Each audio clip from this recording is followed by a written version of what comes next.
반갑습니다. 얼굴뼈 주민센터의 정승욱 원장입니다.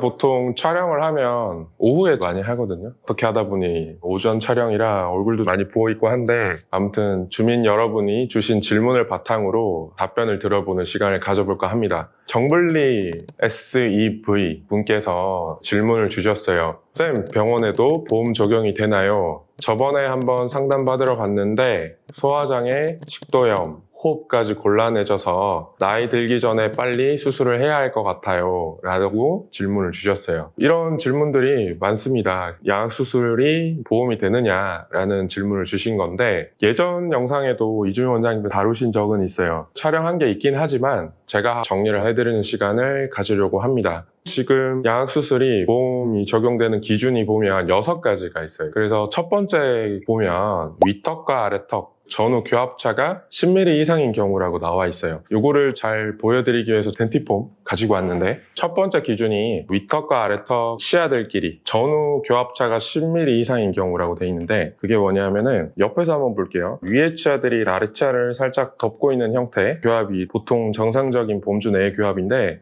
이 폭이 1cm 정도 된다는 거예요. 이렇게 되거나 반대로 이렇게 되거나. 이렇게 될 경우에 1cm면은 자로 재면은 꽤 많이 나와요. 그리고 들어가는 것도 이 정도. 밑에서 보면은 엄지손가락 하나 들어가는 정도입니다. 두 번째는 양측으로 1개 치아씩 또는 편측으로 2개 치아 이하만 교합되는 경우인데, 무슨 얘기냐면 양측으로 하나씩만 치아가 닿아야 된다는 얘기예요. 그러면 어금니 하나만 닿는 거예요. 또는 한쪽은 아예 안 닿고 한쪽으로만 치아 2개 정도만 닿는 이런 느낌. 세 번째가 치아 정중선 차이가 10mm 옆으로 이 정도 되는데 한쪽이 아예 안 닿아야 돼요. 중심선이 안 맞는 환자들도 이런 식으로 간다거나. 기준에 해당하는 환자들만 급여가 됩니다. 그래서 환자 엑스레이를 하나 보여드릴 건데, 주걱턱이 누가 봐도 굉장히 심한 환자예요. 아래턱이 많이 나와 있는 환자분들은 보상 쪽으로 인해서 아래 치아가 상대적으로 혀 쪽으로 들어가 있습니다. 그리고 위에 치아들은 바깥쪽으로 뻗어지게 돼요. 턱의 돌출 정도를 완화시키기 위해서 보상적으로 작용을 하는 건데요. 이 환자도 엑스레이상 보면 위에 치아, 아래 치아 거리를 재보면 6mm밖에 안 됩니다.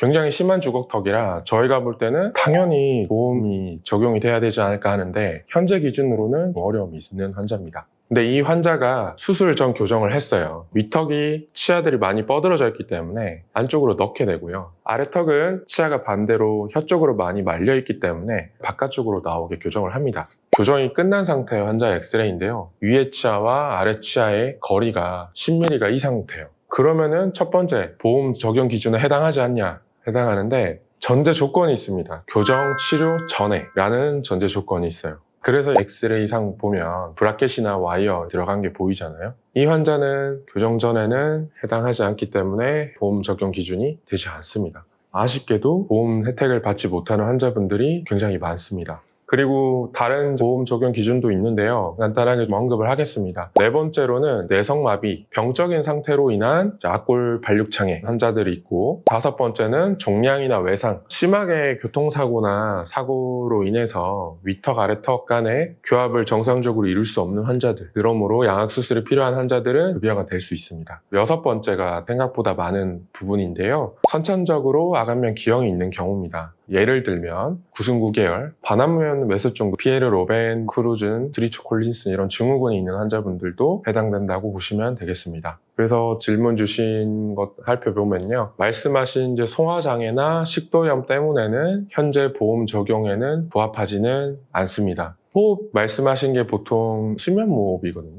제가 알기로 정상치가 0에서 4입니다. 뭐냐 하면 1시간 동안 무호흡, 저호흡 횟수가 4회 이하일 경우에는 정상적이라고 보고요. 호흡 횟수가 15회 이상을 중증도라고 하고 30회 이상을 중증이라고 봅니다. 그래서 이런 환자들이 할 수 있는 가장 마지막 단계의 수술이 양악수술입니다. 이 양악수술을 명칭이 MMA라고 막실로 만디뷸러 어드밴스먼트라고 해서 윗턱 아래턱을 같이 끄집어내는 수술을 하면 상대적으로 상기도 하기도가 좀 넓어지는 효과가 있거든요. 그래서 수면무호흡이 심한 환자분들은 이 수술을 통해서 개선을 하고 있는데요. 그러면 이 환자들도 보험 기준이 있어야 되지 않겠냐라고 저희들이 많이 심평원에 문의를 하고 있습니다. 그래서 작년 사례들 보면요, 보험을 적용을 해달라고 심평원에 문의가 많았습니다. 현재도 있고요. 심평원에서 답변을 같이 보겠습니다. 기존의 비수술적, 수술적 치료 이력 및 치료에 대한 수능도 반응평가는 확인되지 않으며 수면무호흡증에 시행한 아간면 교정수술은 현행 보험급여 인정 기준에 해당하지 않으므로 요양급여 인정하지 아니함.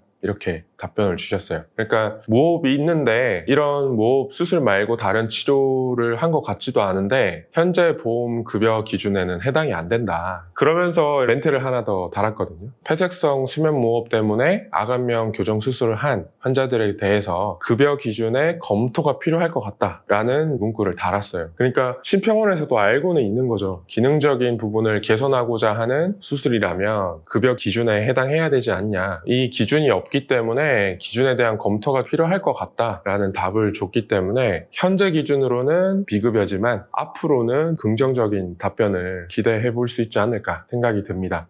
현재 양악수술 보험 적용 기준에 대해서 말씀을 드려봤는데요. 정블리님의 답변을 요약하자면 현재로는 안타깝지만 급여에 해당하지는 않는다. 다만 앞으로는 심평원과의 소통을 통해서 급여가 인정되는 날이 오지 않을까라고 생각을 해봅니다.